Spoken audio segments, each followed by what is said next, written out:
there are these two young fish swimming along, and they happen to meet an older fish swimming the other way, who nods at them and says, "Morning, boys, how's the water?" And the two young fish swim on for a bit, and then eventually one of them looks over at the other and goes, "What the hell is water?"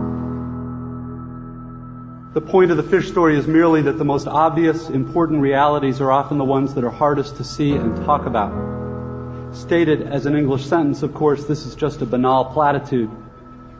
But the fact is that in the day-to-day trenches of adult existence, banal platitudes can have a life or death importance. Here's something else that's weird but true. In the day-to-day trenches of adult life, there is actually no such thing as atheism. There is no such thing as not worshiping. Everybody worships. The only choice we get is what to worship. And a compelling reason for maybe choosing some sort of God or spiritual type thing to worship, be it JC or Allah, be it Yahweh or the Wiccan Mother Goddess or the Four Noble Truths or some inviolable set of ethical principles, is that pretty much anything else you worship will eat you alive. If you worship money and things, if they are where you tap real meaning in life, then you will never have enough. Never feel you have enough. It's the truth. Worship your own body and beauty and sexual allure, and you will always feel ugly. And when time and age start showing, you will die a million deaths before they finally plant you. On one level, we all know this stuff already. It's been codified as myths, proverbs, cliches, epigrams, parables, the skeleton of every great story. The whole trick is keeping the truth up front in daily consciousness.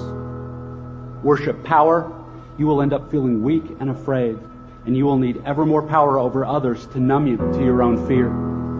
Worship your intellect, being seen as smart, you will end up feeling stupid, a fraud, always on the verge of being found out. Look, the insidious thing about these forms of worship is not that they're evil or sinful. It is that they are unconscious. They are default settings. They're the kind of worship you just gradually slip into, day after day, getting more and more selective about what you see and how you measure value without ever being fully aware that that's what you're doing. And the so-called real world will not discourage you from operating on your default settings, because the so-called real world of men and money and power hums merrily along on the fuel of fear and anger and frustration and craving and the worship of self. Our own present culture has harnessed these forces in ways that have yielded extraordinary wealth and comfort and personal freedom. The freedom all to be lords of our own tiny skull-sized kingdoms, alone at the center of all creation. This kind of freedom has much to recommend it. But of course there are all different kinds of freedom, and the kind that is most precious you will not hear much talked about much in the great outside world of wanting and achieving and displaying. The really important kind of freedom involves attention and awareness and discipline and being able truly to care about other people and to sacrifice for them over and over in myriad petty little unsexy ways every day. That is real freedom. That is being educated and understanding how to think.